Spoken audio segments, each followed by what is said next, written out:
Committee meeting September 22nd, 2022. Commissioner Alford, if you'll lead us in the pledge, I'll say the blessing, and then we'll get to our agenda. If you would, please stand. Pledge allegiance to the flag of the United States of America, to the republic for which it stands, one nation, under God, indivisible, liberty. Heavenly Father, thank you for this day. Thank you for all that you do. Lord, just ask you to be with each and every member here and the families they represent. Be with us today as we go through this agenda, and be with all the people in Bradley County. In Jesus' name I pray. Amen. Okay. This is a quote-unquote special call meeting. I'll go over a few things. But first, I'd like to take a chairman's privilege, if I may, and welcome some new members. This is the first meeting since the assignments. Commissioner Winters, Vice Chair, Chairman of the Legislative Body, representing the 7th District, welcome to the Finance Committee. Commissioner Slater, representing the 5th District. Commissioner Slater is going to be chairing the Education Committee. Commissioner Mason, representing the 6th District, will be chairing the Road Committee. Welcome those new members to the Finance Committee. Also, we have Commissioner Rogers. Welcome as well.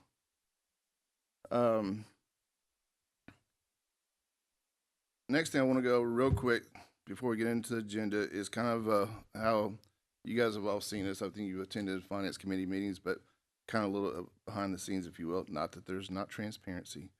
The amendments, Lori, have you published those, sent those out? The dates of when the amendments are due across the street to the director, Renee Samples, and she goes through them. I'm sorry. Yeah, we're going to, but I was just, since we have a meeting coming up, I just wanted to go over this real quick. So the amendments, there's a date that's set aside, and when they're due across the street, then they'll get to us about a week before, or they'll come to Lori about a week before the finance meeting. The finance meeting is scheduled unless there's some changes for the first Monday of every month. We went to one meeting a month. So you should get the budget packet about a week before. Lori and I will usually go through them. We'll sit down and go through them and see if we have any questions or concerns, and reach out to the elected official or department head and get some clarifications if needed. You are more than welcome to reach out to the person submitting the amendment on your own, but I encourage you to check with Lori, because we probably have already asked that question or addressed that, got some info on that, and that would just, you would already have your answer instead of going to, but you're more than welcome to reach out to anybody on the amendments, so that when we get into the Finance Committee meeting, we can have most, if not all, of your questions or concerns addressed. Because you'll see that we have a lot to go through.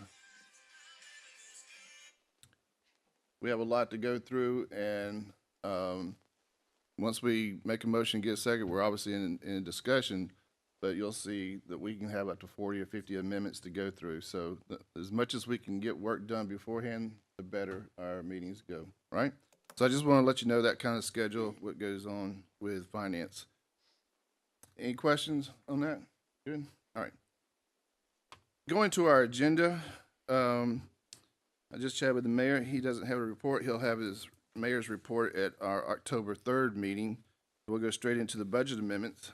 The first budget amendment is on page 2.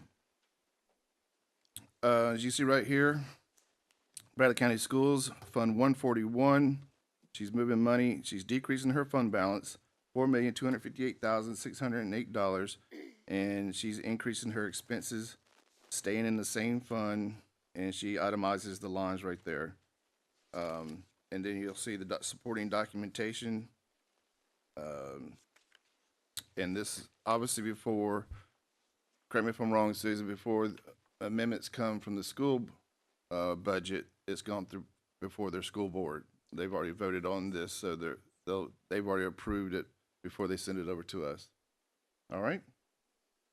All right. Do I have a motion to accept the amendment as presented? I have a motion from Commissioner Slater. I have a second from Commissioner Winters.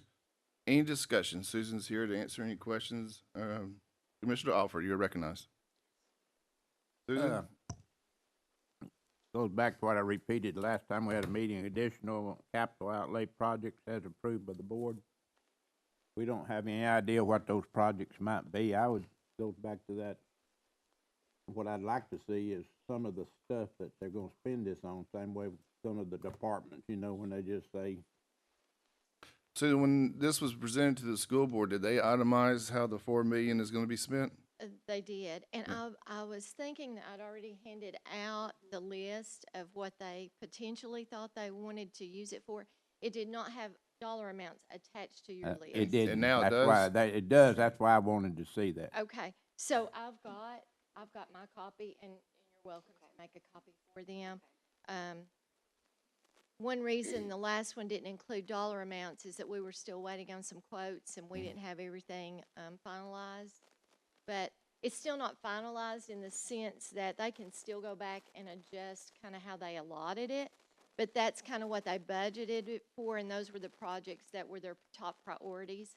So unless we had an emergency or something more important come up, that's how they have instructed us to use that money. All right, so you'll get a copy of that and get it to the finance committee, before, we vote on it. This, back to our way, all these amendments that we, will pass here in finance will be on the next voting session in the consent agenda. We no longer have to pull the big ones anymore. Right. We changed that rule. So, any other questions for, Director? Commissioner Winters, you're recognized. It's going to be at around 7%. It goes just a little bit below that, but not much. We still feel comfortable with that number. Yes. I mean, that's Dr. Cash and my sweet spot, to put it that way. It's a little high for what I know the commission requires and the state requires, but we were talking yesterday, and this may be more info than you wanted, but I have a lady that's going through a program, and most of this stuff is like the CCFO program. It applies to the county more than it does county schools. And she was surprised at how high the fund balance had to be at the county, and I was like, yeah, and because I had learned that in my CFO program, but then our fund balance is only required to be 3%. But then every training I go to says that they recommend us having 2 months of expenses in the hopper. Well, you can't have both of those, because if you look at what our expenses are, they're about $5 million a month. So if you look at that, we would have about $10 million always. But then we try to kind of balance it. So we feel good about that 7%. We don't mind going below that if something were to happen. But if there's no unforeseen emergencies, that's a really good place to be. Oh, that's an excellent question. I couldn't have thought of that question myself. I've never asked that question, have I? Never, ever. Now, on the fund balance, I think it's also important to note that having a healthy fund balance helps out on a number of different things, obviously, when emergencies comes. But there have been counties, I know of, we talked about this, where their fund balance wasn't where it should be, and they weren't able to apply for grants, because a lot of these are reimbursements. So if you don't have the money up front in order to apply for the grant, because it's going to be on a reimbursement, who knows when you're going to repay. So having a healthy fund balance allows you to go after grants and stuff like that, that you wouldn't probably be able to do if you didn't have the healthy fund balance. That's correct, and until the day I retire, I will constantly remind the board and the commission of the one-to-one initiative happened purely because of that. Yeah. There was no way to apply for it unless we matched that. And so with us having those funds, that's what got us there. Right. Last question, unless someone else has, is this amendment, does it include the bonus that the teachers and administration is going to get? It does not. If you Okay. were at I don't remember, were you No, I at the wasn't last there. board meeting? I know there were several commissioners that were there. The board directed us to do that. So basically, they asked me as a recommendation months ago before they had the retreat. They asked for a dollar amount that we felt comfortable using, and that dollar amount was $5 million. Dr. Cash and I discussed it. We discussed it with the board, and that $5 million was kind of that limit to what we felt like we could spend. And so if you look at this amendment that's coming to you today, then that left $741,392 out of that 5 million. And so at the last board meeting, they asked us to send an amendment through in October that would cover the bonuses and would also be covered within that $5 million bucket. Okay, so these are just capital projects. Correct. All right, very good. Any other questions, Commissioner Slater, Commissioner Mason? All right. Oh, I'm sorry, Mayor Davis, please. After you address this amendment, I would like to talk about fund balance a little bit. Sure, sure. Not schools, but Yep. Any other? Mr. Offers, got enough going on. Any others? All those in favor say aye. Aye. Opposed, say no. Passes 5-0. Mayor Davis. mainly it was triggered by the person she referred to saying they were surprised that the county's fund balance requirement was so high. That person, whoever you referred to, don't have a clue. But so the new members don't get confused with schools. Schools have BEP regularly. Schools have a lot of sales tax monthly. We get most of our revenue in December and January. If we don't have a hefty fund balance, your policy says 10%, my goal always is 15. If we don't have that much in fund balance, we have no money to do payroll from July to December. So keep that in mind. Don't confuse it with schools. We have to have a hefty fund balance. Some people call that hiding money. No, it's in the fund balance, and it's got to be there because that's what's paying bills right now.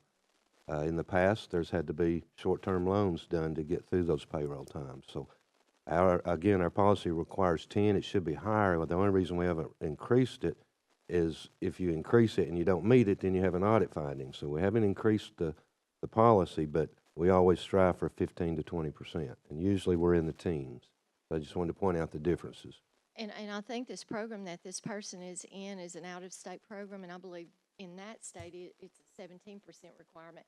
And that, knowing what ours is, she was just shocked by that. And I said, oh, yeah. I said, but if I'm not mistaken, the mayor likes to keep it at about 20. That's what I remembered you telling me one time. So Payroll from July to December is huge, I can Right tell about you that. now, it's looking. Which is another reason in the budget, that the resolution that you all approved, to remind you, it says in there any capital purchases are to be held until January.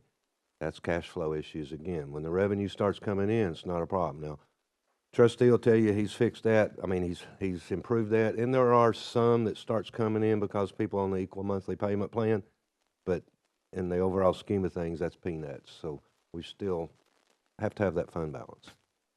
And it also helps in with your credit rating, your bond rating, and all those things in addition. But just on daily cash flow, it is definite that we've got to have it. So didn't want them to leave here thinking we could get by with a 3% or a 5%. We can't. well, I don't want to leave here thinking we can't either. No, Anyway, I didn't mean that. Thank you, Susan. thank you. Lori, if you will, as an agenda item on finance, we'll review the fund balance requirements for all the funds real quick. Not all funds have a balance, but most do. We'll review those at our October meeting real quick, just so you know the percentages and stuff like that, because it becomes very important next year. All right, moving on. Next item on the agenda is an amendment, and we have Mr. Berry here from the IDB Board Chamber to speak to this, but this is, has the requester as me, but just to go over the accounting piece of it right here. You see the First Amendment is $330,000. We're decreasing the fund balance out of 189, which is our capital projects fund, and increasing the transfer out. The next amendment, they kind of go hand in hand here. The next amendment is decreasing the fund balance, $330,000, same amount, and this is in 172. This is community development. Basically, what will happen is a physical check will be written from one fund to another fund to keep the accounting piece of it squared away. So I'd like to take both of these up as a package because they basically go together. And then once we get a motion in a second, we'll go into discussion. I'll recognize Doug Berry. So I have a motion from Commissioner Slater. I have a second from Commissioner Mason. Any discussion? Doug, if you'll speak to what's going on with this $330,000. While you're walking up here, I will let the members know that this is a 50-50 deal with the city. I talked to Joe Fife this Tuesday afternoon or Tuesday evening. The city has got it on their agenda to do pretty much the same thing. Their work sessions and voting sessions are a little bit more condensed than ours. But they will have their part passed Once this goes, this allows the mayor to do what he needs to do with the IDB board. Doug, thank you for being here. Oh, thank you very much for having me, and appreciate all that you do as serving this community. We are requesting this fund allocation in order to address a need that we have in our largest lot in the Spring Branch Industrial Park. To step back a little bit historically, when we first funded that industrial park acquisition and development in 2012, and we acquired the property. We then spent 3 years doing all of our environmental assessments and our engineering design and preparing for the actual construction of the infrastructure improvements within the park. And then you subsequently funded that in 2016, 2017 timeframe, and we went to bid and developed the park and finished it up in 2018. In 2011 through 13, we were conducting environmental assessments, part of it to make sure it was feasible for us to develop that site, and then we had to refine those plans. Our original plan for the park was to take any issues. This park and this property is unique in that it had 11 drainages within it. There were 3 permanently flowing stream channels, which we have all protected all of those channels. But in the largest site that we have, Lot 1, which is a 55-acre site, in 2011 and 12, we had what were determined by the Tennessee Department of Environment and Conservation, our environmental consultants, and the U.S. Army Corps of Engineers, were 2 wet weather conveyances, essentially drainage ditches that were dry virtually all year long, and they only had water in them when there was a rain event, and that water collected and drained on into the permanently flowing stream.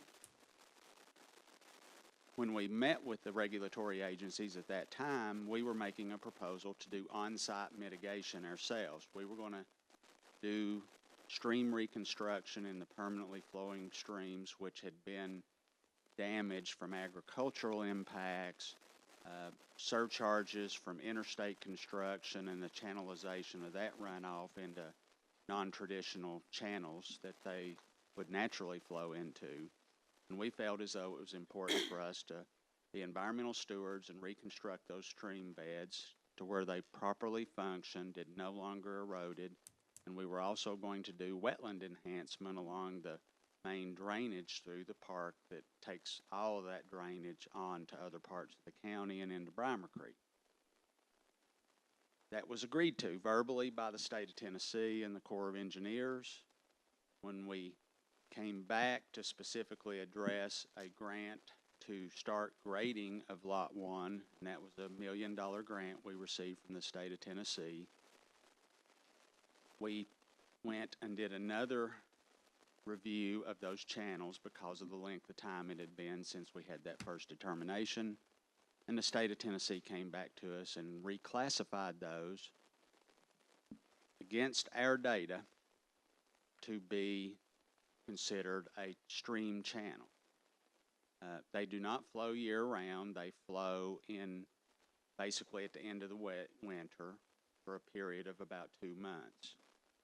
And to give you a feel, there's no channel as wide as this table in those 2 stream channels. And if you look at the back of your document, you'll see a map, small admittedly, and this is a concept plan that we've based the development of that site on. It's roughly an 800,000 square foot building, and the dark lines are the 2 drainages that are now being classified as streams. We went through the process, had those determinations, and then we filed a plan with the Corps of Engineers and the state of Tennessee to basically put French drain systems in with their approval so we could fill over those. They would still allow the outlet of water. That's a groundwater seep in high water table, and in addition to the site drainage, and then we would be able to construct over that. By the way, the Amazon facility in Charleston and the Whirlpool plant on Benton Pike, those same things were done on those 2 sites. in 2010 and 2011. And they function very well, and they actually protect water quality better. When we went to the state to do a proposal to do on-site mitigation, the state basically said, based on our current guidelines, that will be a 2 to 3 year process for you to get approval to do your own work on your site. Because of the amount of activity we have on that site, it's one of the largest sites in the region in southeast Tennessee, and we do have active customers looking at that today, some of which are in the final stages of making a determination on where they will locate. We recognize that we had to move forward with off-site mitigation credit purchases. That is a much more compressed process with Corps of Engineers in the state. It takes roughly 90 to 120 days to accomplish that. The net result is that the state had approved that purchase of credits. The area on the bottom of the page, we have already purchased with available funds at the Industrial Board the stream mitigation credits, and those were purchased from the South Mouse Creek Stream Mitigation Bank, which is being developed in Bradley County. When we got into negotiations with several of the companies, we realized very quickly that the fact that we did not have all of those credits acquired, which means you can start construction as soon as you're ready, that was having an impact on how we were being evaluated, and we've actually lost a couple of projects because we did not have all that purchased. In the interest of securing the best project for our community, the Industrial Board at that point in time asked me to identify alternate sources, primarily because there's a lot of demand for those credits, and while there were sufficient credits within Bradley County for us to purchase, by the time we got to the point to where we were comfortable with addressing this because of activity, second channel, all those credits had been purchased by the Tennessee Department of Transportation. Not only that, they had bid up the price about $400 a functional foot. To give you a feel for the cost of this, we paid $1,800 a functional foot for the South Mouse Creek stream mitigation credits that purchased that lower section of stream, and the Industrial Development Board expended $451,260 to acquire those. The remaining credits, and you have the agreement that we've entered into, will actually be acquired from an alternate out-of-county, out-of-watershed stream mitigation bank known as the Cave Spring Mitigation Bank in Roane County. We've taken that potential purchase to the Corps and the state of Tennessee, and they've agreed that that's acceptable for us to acquire those and have given us authority to move forward with that acquisition. These credits are available to us at $1,750 a functional foot, and that's another complicated thing to explain. But at any rate, where we're at is that we need a funding allocation of $658,437.50 in order for us to go ahead and acquire those.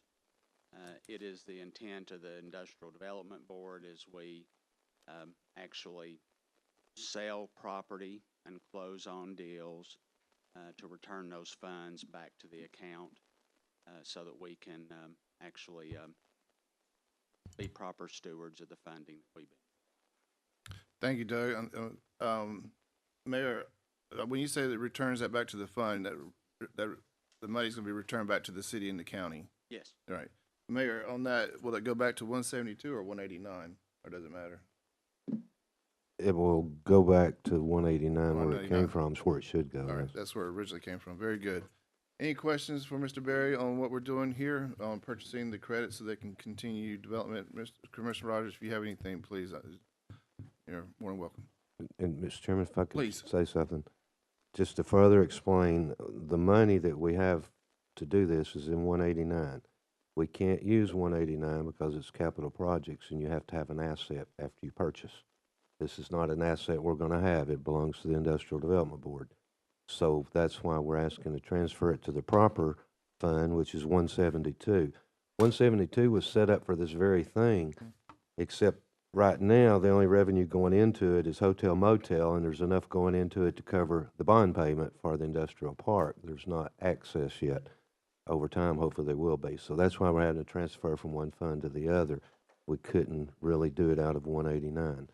And it's not a loan. I don't want it to be construed as a loan. It is city and county agreeing to pay 50-50 the cost of buying these credits for the Industrial Development Board, which is owned by City of Cleveland and Bradley County. Yeah, Doug, I'm not gonna hold you to it, but any anticipation of when that property will sell?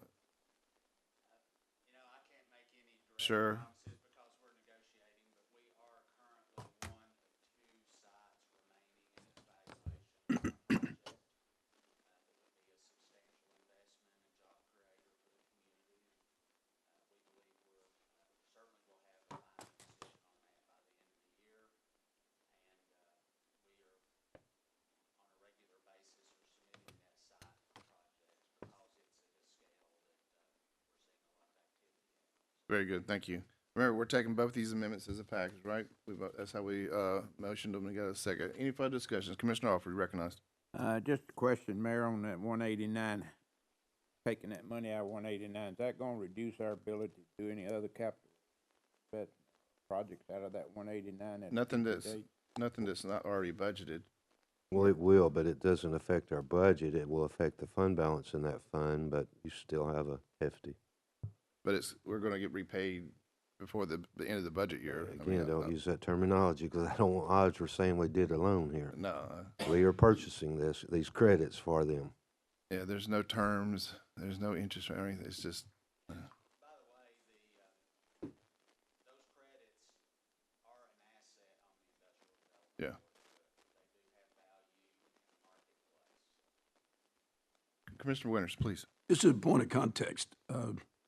Mr. Berry and his team did a great job of protecting Brimer Creek and the pristine creeks that are adjacent to this. As the Commissioner Alford and I remember the detail and concern that the community had on that. And this is a way of continuing that. And I appreciate the effort because those are probably the most pristine creeks in Tennessee, if I'm not mistaken, correct? They are of high quality. Primer Creek is, Spring Branch is, and Yeah. it's issues. And I'm deeply disappointed personally that the door has been closed on us doing air mitigation because we believe we can Yeah. improve water quality for Spring Branch. Thank you, Mr. Ray. Any further discussion? You, you may get recognized if you do that. Hey. All those in favor say aye. Opposed say no. Passes 5-0. Thank you, Mr. Bear, again. Next on the agenda is Public Water Fund. I'm bringing this to the Finance Committee. We've kind of chatted about it before, but now we have some numbers. As you know, every year we earmark a certain amount of money that comes out of the HCI. Remember, the HCI money is the interest off of the sale of the Bradley Memorial. I think we're all familiar with that process. But I would like to ask this Finance Committee for their consideration. You see that $34,778 right there that's been earmarked for the water. We know, and Commissioner Mason, his motion the other day is going to do a water project in his district. That's going to be using the federal money.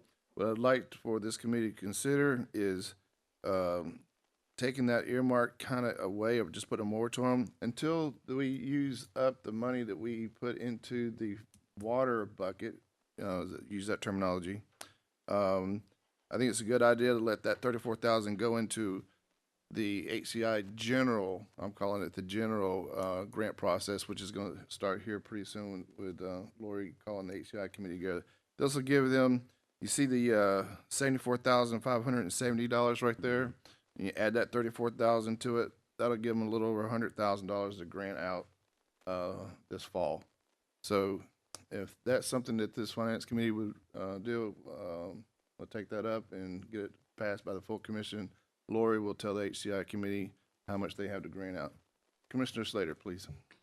Mr. Chairman, I'd like to make a motion that we temporarily suspend taking any of the HCI money and putting it into the water fund until we exhaust all the funds we have currently in the ARP water and sewer bucket. All right, everybody understand that motion? We have a second from Commissioner Alford. Any further discussion? Seeing none, all those in favor say aye. Aye. Opposed, say no. Passes 5-0. We'll have this on the next voting session. It won't be on the consent agenda. I'll make it from a committee and a district report. All right. Those are things that are on the agenda, but if Commissioner Alford, did you have anything? The water bucket, or the AR, what's left in that water bucket. Do we have those figures yet of what's in all those buckets, what we got left? Commissioner Alford, I've asked I know Lori. y'all had work for that, Right, and I that's had gonna be on some. our October 3rd agenda to go over the, ARP money, all the buckets. We kinda did a little bit of that at the last finance, but for the benefit of the others, Lori and I are gonna get together and put together basically how much how much each bucket started out with, how much has been expended, and what's the balance as of October 3rd. Sure, we can itemize that. It's in the budget, but sure. Yeah, yeah. Speaking of that, Lori, if we could get any kind of update from, is it Director Ramsey on the emergency shelter? I think that's the only project we haven't heard anything from. We know Karen Blaze at Habitat and those guys, they've given us some, updates, but just a quick update if they are in the permitting process or whatever, that'd be good to know. Any other, Mayor? I can tell you on that one, they've Oh. been waiting on the other half of the commitment. So now they've finally been able to start proceeding with the project. Okay, I didn't know that. Thank you. Up until very recently, and I assume it's been officially done in the last week or two, they didn't have that match that. It was required, yeah, Yeah. on that. All So, right. and without that, now, if it was me, then I would turn around and start bidding and those kinds of things. But up until then, it was just an estimate, and they didn't know if they were gonna have the amount to go with ours. All right, there's your update, Laura. You don't have to do anything now. Well, I didn't say that, you know. All right, anything else? But one other thing, Please. you have a budget showing how much is budgeted to be spent this year out of the buckets. You also have monthly reports that show how much has been spent and what it was spent on. They come out every month. Anything else? All right, our next meeting will be October the 3rd. Well, let's chat about that. I mean, normally, it's been 11:30. I think, can't remember why we did. I think that was because of a scheduling that one of the members had at the time. But, it is beneficial to have the finance committee on the first Monday of the month because of our work session and voting session schedule. But if it helps anybody with their schedule, we all have other commitments and stuff like that, to move that around, we certainly can. But as of right now, it starts at 11:30. Anybody comment on that? Want to move it to noon or move it to the evening or anything like that? 11:30, and Lori, I'll to ask you what you want for a sandwich or something. So right now, October 3rd, 11:30 will be the next scheduled finance committee. If there's